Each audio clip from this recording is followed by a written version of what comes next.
外送平台 Uber Eats 要甲 Foodpanda 买落来，不过公平会今仔日是宣布禁止两大外送平台合作伙，因为合并了后市占率就超过90% ，Uber Eats 就无竞争对手啊。考虑到整体经济利益，才会将这个收购案否决掉。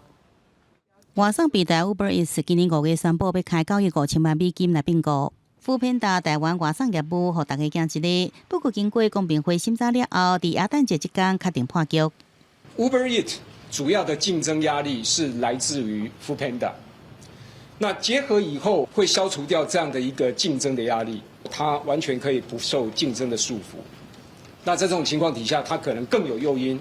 会对消费者提高价格，甚至也会提高对餐饮业者的抽成。公平会指出，市场调查结果显示，两个外送平台若结合，市占率达到90%以上，有明显的限制竞争的问题，对着整体经济利益不利，所以讲结合案不予通过。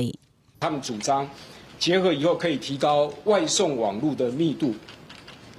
来实现所谓的密度经济，难以检验它的真实性，那在短期内也很难实现。对着公平会决议，外送产业工会表达感谢，并且强调外送平台已经进入台湾超过10年，呼吁应该赶紧订定专法，保障外送员的权益。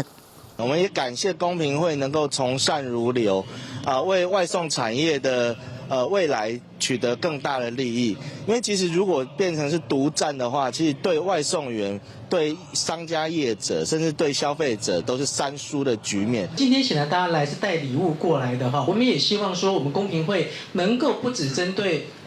形式上面，也针对它实质上面会产生的影响，能够继续去 follow 哈。刚一天，行政院秘书长景明欣率领4位公平会委员被提名人拜会立法院国民党团，互关心外送平台并购案的国民党立委讲是早礼物来，气氛真好。也老 Uber Eats 是发新闻稿表达失望，讲对宣布并购以来提出多项附带条件提案，依然无多解决公平会烦恼代志。不过强调继续致力投资台湾，加带来创新。记者综合报道。